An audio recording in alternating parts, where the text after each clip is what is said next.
General Krell stood before the Imperial Council, his forearms clasped behind his back in formal military posture. The Grand Chamber, with its soaring crystalline dome and hovering seats for the 12 council members, was designed to intimidate. After 300 years of military service, Krell found little that could intimidate him anymore. Yet today, his inner hearts beat faster than normal. Honored Council, I come with urgent intelligence regarding the species from the third planet of the Yellow Star System in Sector 8970.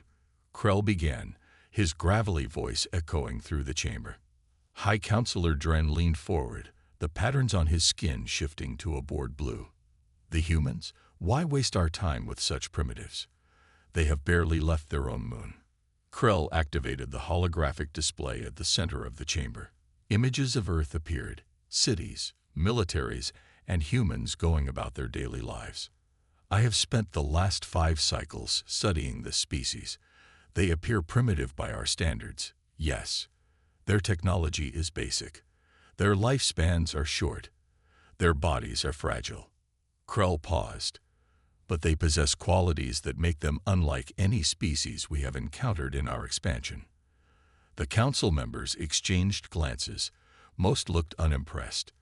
Only Counselor Tala, the eldest among them, seemed to be listening with genuine interest. Explain, she said simply. Krell touched his control pad, and the images shifted to human warfare throughout their history. They have been fighting each other constantly since they emerged as a species. Their methods evolve rapidly, where other species develop weapons and keep the same designs for centuries. Humans improve theirs constantly. High Counselor Dren waved a dismissive hand. All species fight among themselves before they reach galactic maturity. Not like this, Krell insisted. The hologram displayed Earth's world wars, then shifted to modern conflicts. They fight with a combination of cold calculation and burning emotion that defies our understanding. And when threatened, they unite with remarkable speed. What exactly are you suggesting, General? Asked Counselor Bax, his tone sharp. I am recommending we classify Earth as a prohibited contact zone. We should observe but not engage. Certainly not attack. This statement caused an uproar. Several council members began speaking at once. Krell stood motionless, waiting for order to return. This goes against our entire expansion protocol, Dren said when the noise subsided. We have conquered 87 worlds in the last millennium. None have successfully resisted the Empire. None were human, Krell replied simply. Counselor Tala studied Krell carefully. You fear them.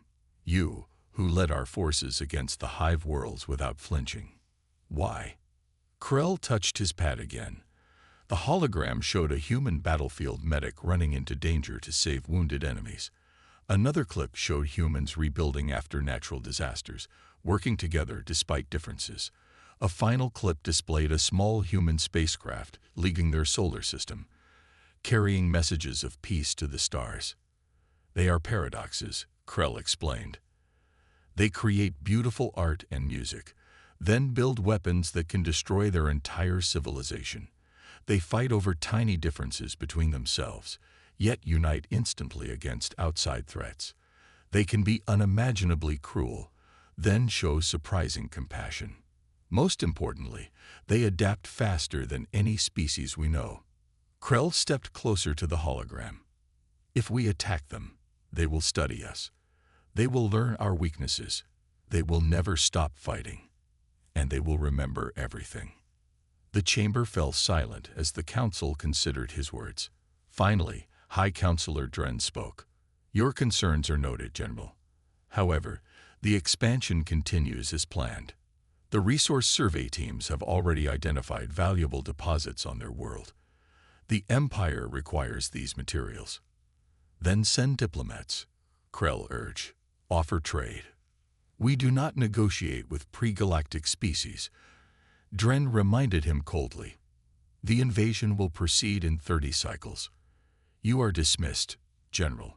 Krell bowed stiffly, military protocol overriding his desire to continue arguing. As he turned to leave, Counselor Tala called out to him. General, If you truly believe what you've told us today, what do you predict will happen if we invade Earth? Krell looked back at the council, his expression grim. I believe we will start a war we cannot win, against an enemy we do not understand. The council chamber doors closed behind him with a final ominous thud. The Imperial scout ship Vanguard emerged from hyperspace at the edge of Earth's solar system. Captain Mord watched the view screen as the small blue planet came into focus among the stars.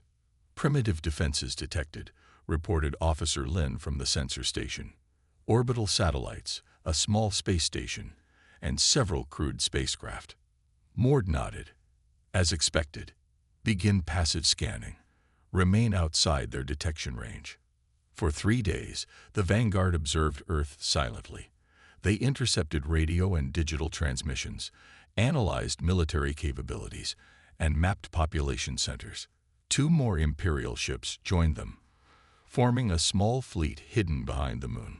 On the 4th day, everything changed. Captain. Lin's voice was urgent. One of their orbital telescopes has changed direction. It's scanning directly toward our position. Mord frowned. Impossible. Our cloaking technology should be beyond their detection capabilities. Nevertheless, they have spotted us, Lin insisted. They're broadcasting a message on multiple frequencies. Mord hesitated, then made his decision. Play it. A human voice filled the bridge, speaking in their native language. The ship's computers quickly translated. Unknown vessels, this is International Space Command. We offer peaceful greetings. Please identify yourselves and state your intentions. The bridge crew looked to Mord for guidance. His orders had been clear. Observe only, avoid contact. But now that the humans had detected them, the mission parameters had changed. Send a message to Imperial Command, Mord ordered. Request new instructions. The response came quickly. Proceed with Phase 2. Show them our power. Mord stood. Target their space station. Low-yield weapons only. This is a demonstration, not an attack. The Vanguard moved out from behind the moon, now fully visible to Earth's observers. Its weapons systems powered up, glowing with ominous purple energy. On Earth, chaos erupted as the alien ship appeared on every tracking system. Emergency meetings convened in capitals around the world. Military forces went on high alert. In the White House Situation Room, President Turner stared at the satellite images of the alien vessel. They're ignoring our communications, reported General Reed. And they appear to be charging weapons. Continue broadcasting peaceful intentions, Turner ordered. Get me every world leader on a conference call immediately. Sir, there are 2 more alien ships appearing now, Reed said, his voice tight with tension. Before anyone could respond, a brilliant flash of light lit up the screens. The International Space Station, home to 12 astronauts from 7 countries, erupted into fragments as the Imperial energy beam struck it. Silence fell across the Situation Room. Then President Turner spoke, her voice cold with resolve. That was an act of war. Contact the UN. As of this moment, Earth stands united. Aboard the Vanguard, Mord watched the destruction with unease. Message Imperial Command that the demonstration is complete. In his private quarters on the Imperial Command ship, General Krell received the report of the space station's destruction. He closed his eyes briefly in regret. The humans would view this as an unprovoked attack on an unarmed scientific outpost. Their response would be. His thoughts were interrupted by an urgent communication. General, the humans are mobilizing military forces globally. Their communications indicate unprecedented cooperation between nations. How quickly? Krell asked. Within hours of the demonstration. Nations that were hostile to each other yesterday are now sharing military resources and intelligence. Krell nodded grimly. Just as I warned the Council. Begin monitoring their adaptation patterns. I want to know every defensive measure they implement. On Earth, the first emergency global summit in history convened virtually. Former enemies set aside decades of distrust to face the new threat. Scientific teams worldwide began analyzing the limited data they had on the alien ships. In a secure underground facility, Commander James Mason was appointed to lead the newly formed Earth Defense Force. "We're outgunned and outmatched technologically," Mason told his hastily assembled team. "But we have advantages they don't expect. We've been imagining this scenario in our fiction for centuries, and we know our planet better than they ever will." As dawn broke over a changed Earth, Imperial dropships began their descent toward the planet's surface. The invasion had begun. From his command ship, General Krell watched with growing concern. The humans were adapting faster than even he had predicted. The first Imperial ground forces landed outside major cities on every continent. They expected quick victories against Earth's primitive defenses. What they found instead was chaos. In the outskirts of Tokyo, Commander Vex led a battalion of Imperial troops toward the city center. Their walker tanks crushed abandoned cars beneath massive metal feet. Strange silence surrounded them. "No resistance detected," reported a scout. "The humans appear to have evacuated." Vex frowned. Intelligence had predicted panic, not organized evacuation. "Proceed with caution," he ordered. As the Imperial forces reached a highway intersection, the trap was sprung. Explosives detonated beneath the road, swallowing 2 walker tanks. From buildings and sewers, human fighters emerged with conventional weapons and improvised explosives. "Ambush," Vex shouted as gunfire erupted around them. The Imperial soldiers returned fire with energy weapons, cutting down dozens of humans. But for each human that fell, more appeared. They fought with surprising coordination, attacking in waves, then disappearing into buildings and underground passages. Similar scenarios played out worldwide. Imperial forces, expecting conventional military resistance on open battlefields, instead faced urban guerrilla warfare for which they had no training. At Imperial headquarters, General Krell reviewed the casualty reports with growing alarm. "We've lost 14% of our landing force in just 2 days," reported his aide. "The humans are using hit-and-run tactics and seem to be capturing our technology whenever possible." Krell nodded grimly. "And our space superiority? Still absolute. We've destroyed their military satellites and air forces, but the ground war—" A communication interrupted them. The Emperor's representative appeared on screen. "General Krell, the Council demands an explanation for these delays. The invasion was projected to last 3 days. It has now been 5. Krell stood at attention. "The humans are employing unexpected tactics. They're fighting differently than our simulations predicted." "Then adjust your tactics, General." The Emperor grows impatient. "The Council has authorized the deployment of the main battle fleet. You have 10 days to complete this conquest." The communication ended abruptly. Krell turned to his tactical display, studying the human resistance patterns. They were learning, adapting. Each engagement showed new human strategies countering Imperial advantages. On Earth, Commander Mason stood in the underground command center, surrounded by military leaders from around the world. "Our conventional forces can't match their technology," he admitted, "but we're slowing them down. More importantly, we're gathering intelligence." He gestured to a table where captured alien weapons and equipment lay disassembled. "Their energy weapons use a power source we've never seen before, but our scientists are making progress understanding it. Their communications are encrypted, but we're starting to crack their codes." General Ortiz from Brazil spoke up. "My forces captured one of their smaller vehicles intact. We've already figured out how to operate it." Mason nodded. "This is how we survive. We learn. We adapt. We take their technology and turn it against them." The war room erupted in a flurry of activity as reports came in of a massive alien fleet entering Earth orbit. "They're escalating," Mason said grimly. "Prepare all remaining nuclear missiles for space deployment." In space, the Imperial main battle fleet arrived, hundreds of warships positioning themselves around Earth. Admiral Thex, supreme commander of the fleet, surveyed the small blue planet with confidence. Begin precision bombardment of their military installations, he ordered. General Krell's ground forces have identified the targets. Sir, interrupted his second-in-command, we're detecting missile launches from the planet's surface. Thex smiled. Primitive nuclear weapons. Our shields can easily. His words died as the tactical display showed something unexpected. The human missiles weren't following predictable trajectories. They were changing direction in flight, actively evading Imperial defenses.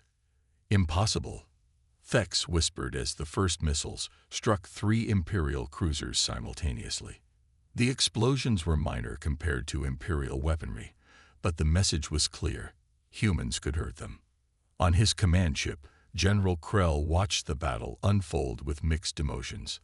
The humans were performing exactly as he had warned the Council they would. They were learning, adapting, finding weaknesses. Send a priority message to the Imperial Council, Krell ordered.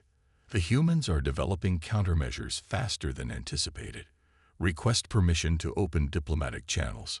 The response was immediate and cold. Request denied. Continue the invasion. Failure is not an option. Krell stared at the message, then at the battle raging around Earth. The Empire had never failed to conquer a world, but they had never faced humans before. The real war was just beginning. 3 months into the invasion, Earth had become a battlefield unlike any the Empire had ever encountered. Major cities lay in ruins from orbital bombardment, but the human resistance grew stronger each day.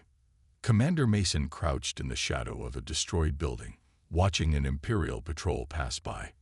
His uniform was tattered, his face dirt-streaked. The communication device on his wrist, built from salvaged alien technology, blinked with an incoming message. Eagle Base to Phoenix Leader. The package is ready for pickup. Mason tapped his response. Moving now. He signaled to his squad, 6 fighters with a mix of human and alien weapons. They moved silently through the rubble of what had once been downtown Chicago. The resistance had established a network of underground bases connected by subway tunnels and sewers.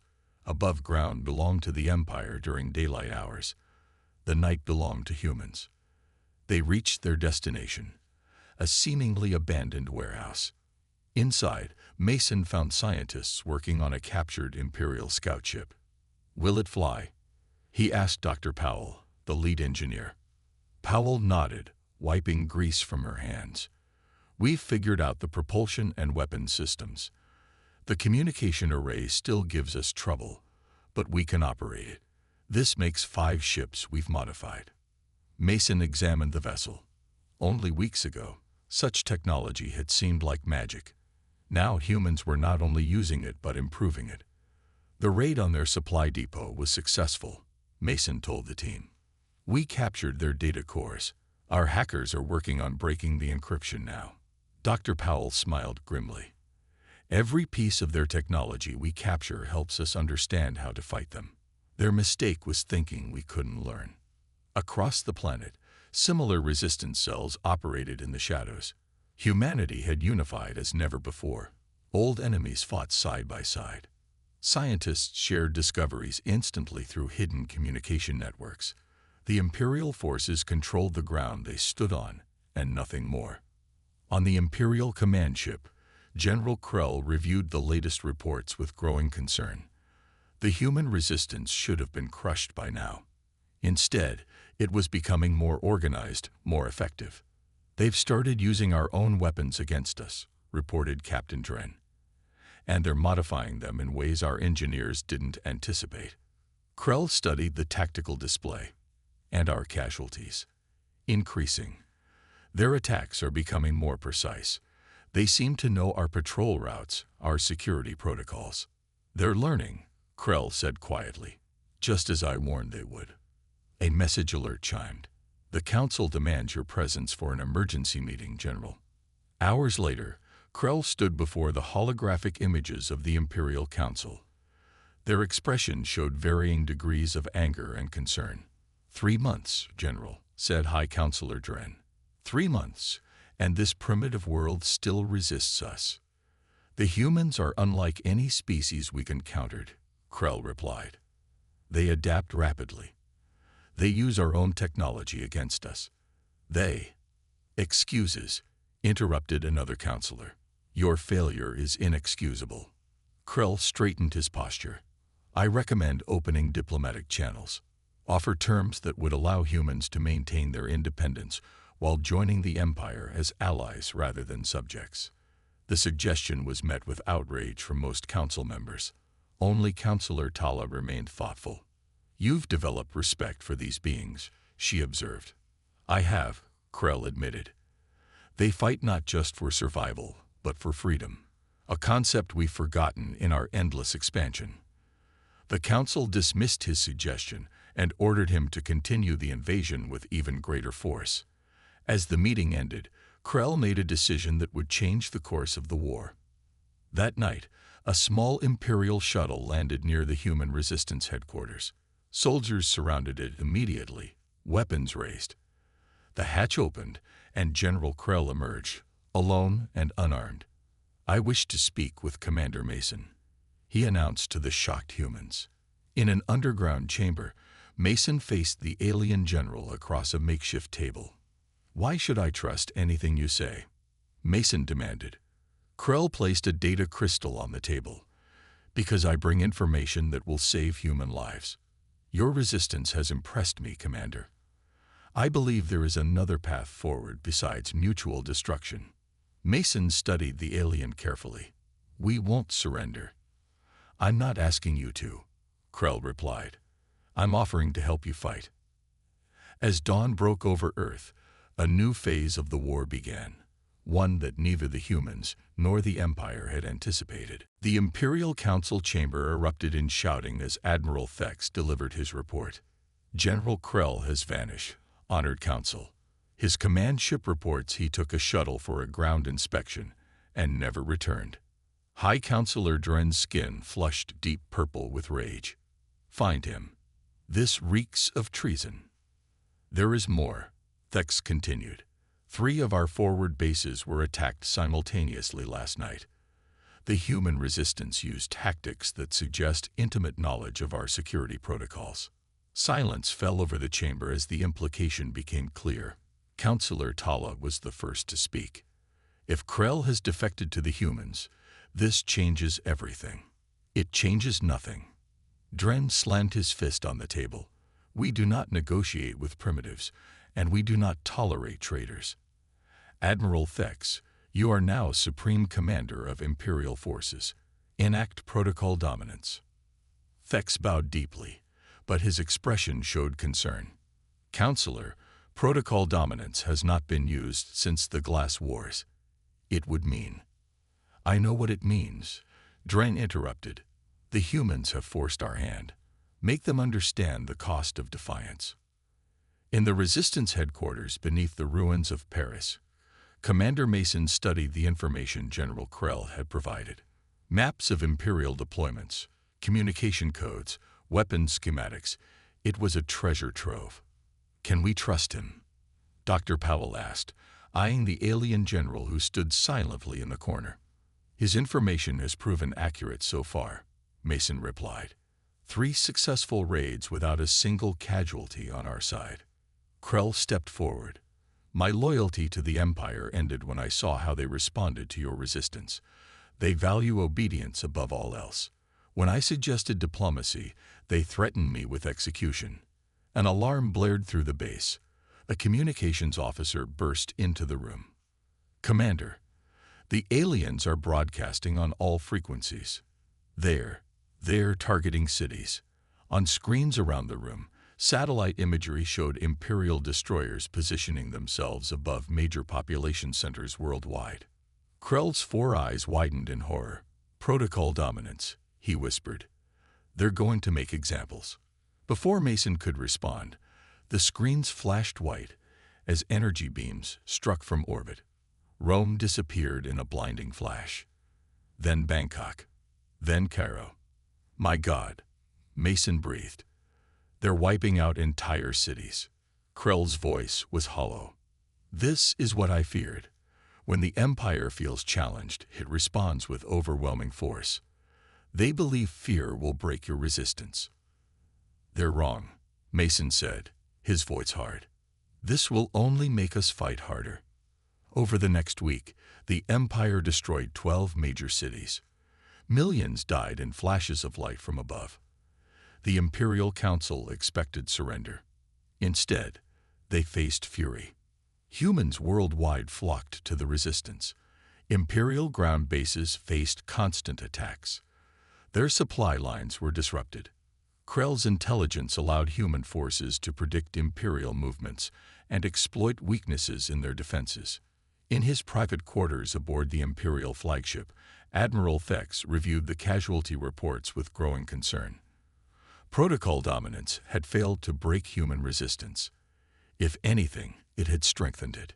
"Sir," his aide reported, "we've intercepted communications between resistance cells.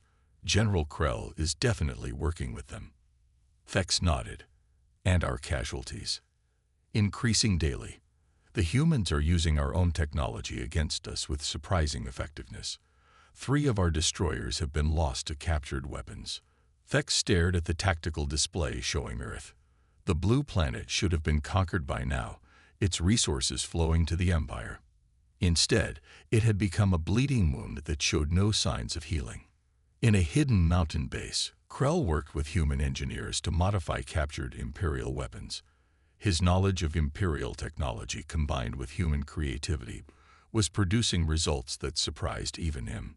"Your species learns faster than any I've encountered," he told Mason as they watched humans test a modified Imperial fighter. "The Empire has never faced an enemy like you." Mason's face was grim.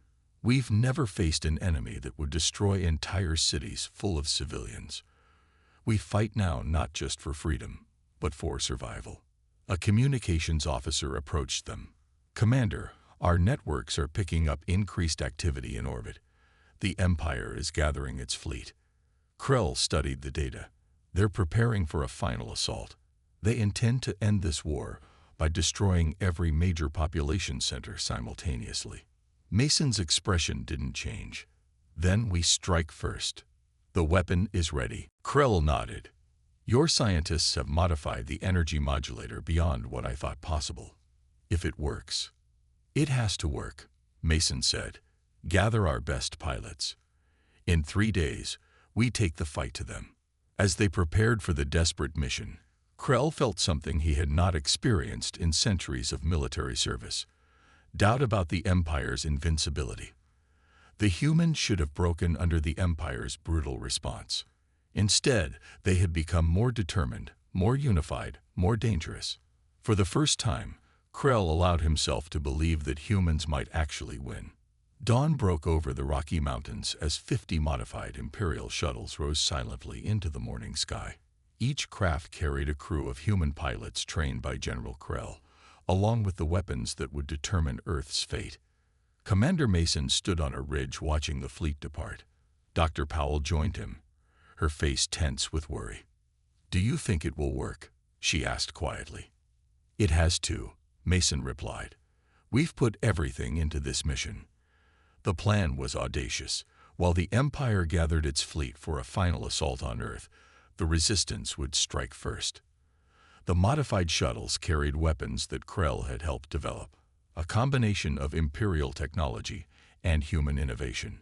The Empire has never been successfully attacked at its command center, Krell had warned during planning.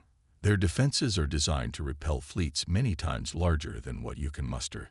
Their defenses are designed to repel known weapons, Mason had countered. This is something they've never seen before. In orbit above Earth, Admiral Thex supervised the gathering of the Imperial Armée. Over 300 warships had assembled, enough firepower to reduce Earth's surface to molten slag.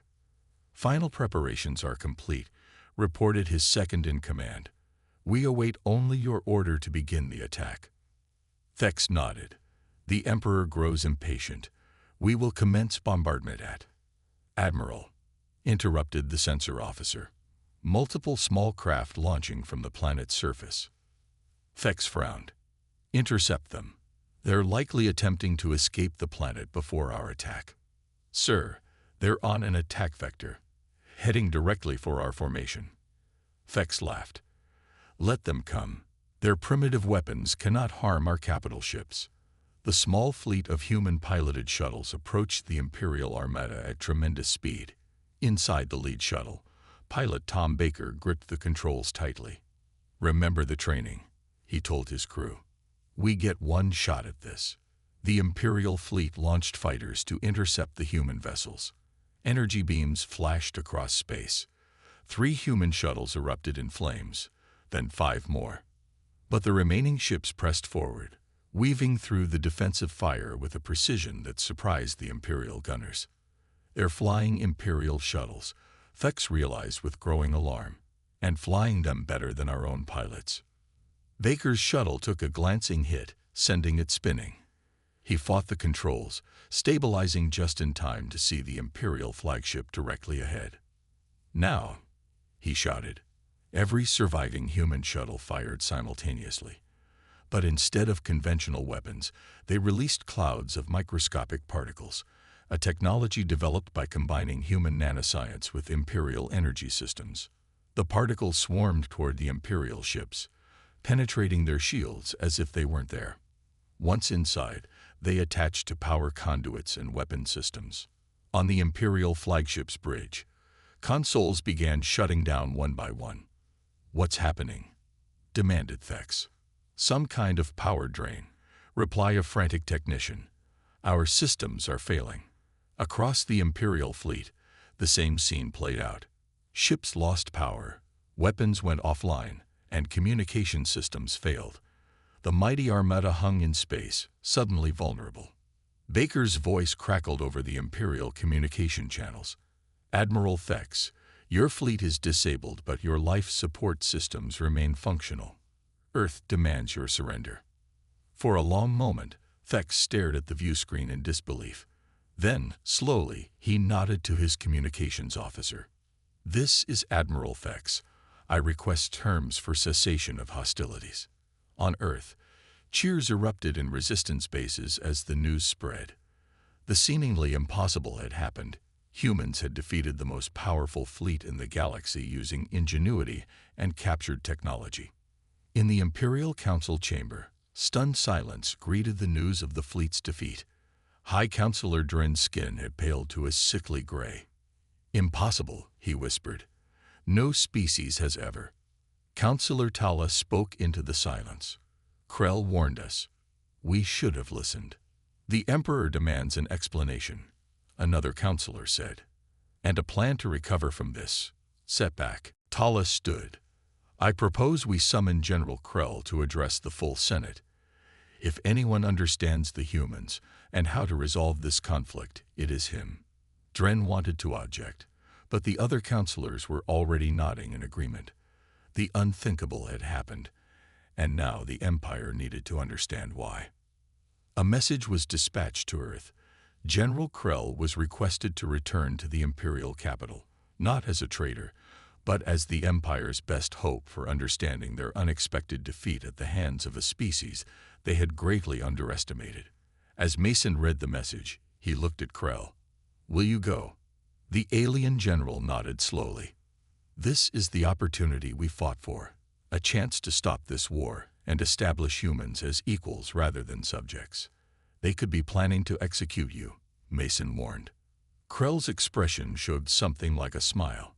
Perhaps, but I've learned something important from humans. Sometimes you must risk everything for what you believe is right. The Imperial Senate Hall stretched upward for hundreds of meters, its curved walls lined with representatives from 1,000 conquered worlds. None spoke as General Krell walked the long central aisle toward the Emperor's platform.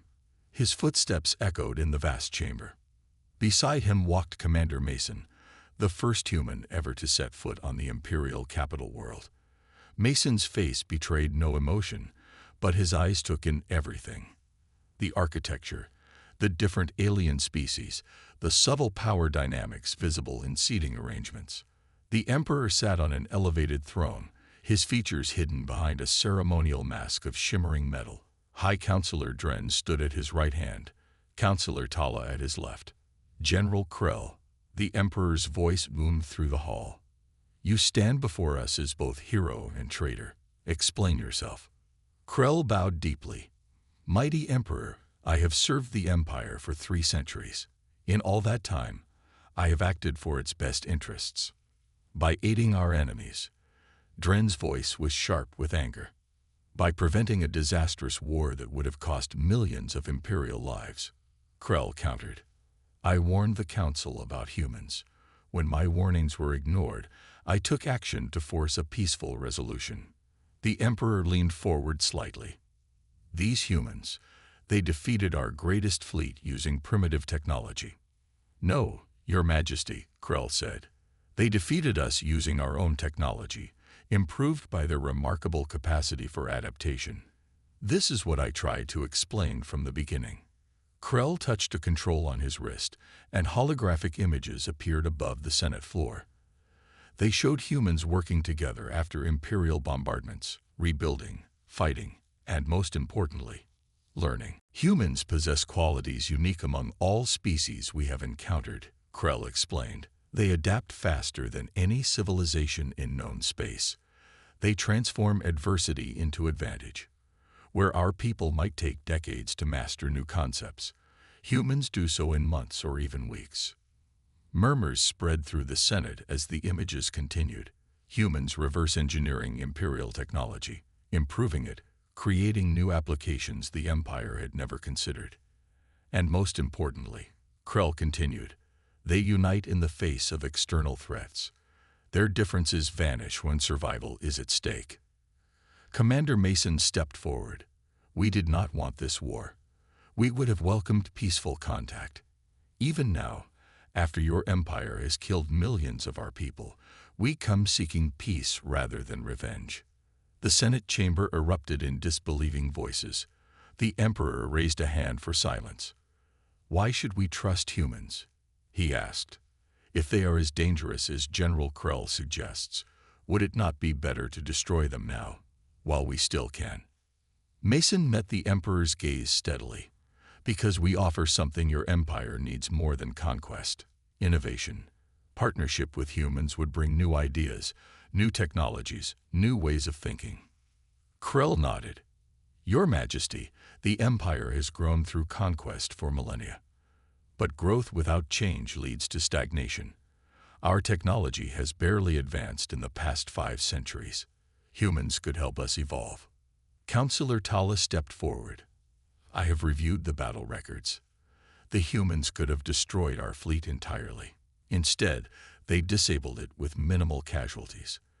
They show restraint even in victory. The Emperor was silent for a long moment.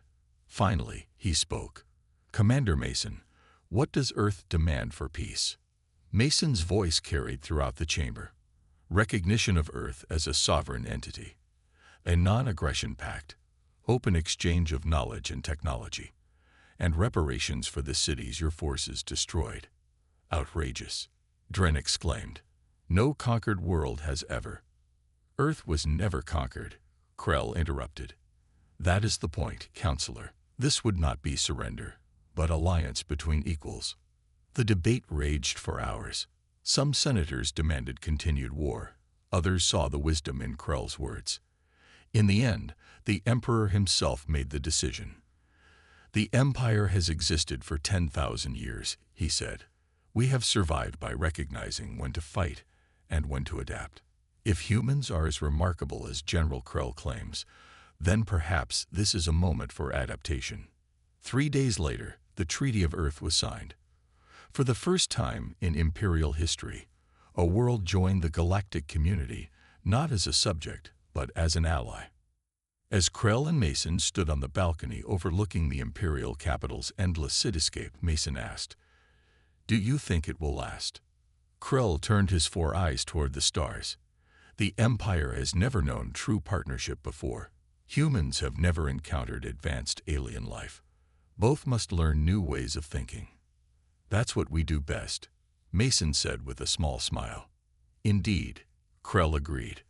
That is why I warned them about you in the first place. As night fell on the Imperial capital, a new era began, one where conquest gave way to cooperation, and the most dangerous species in the galaxy, became not enemies but teachers, showing an ancient empire how to see the universe with fresh eyes.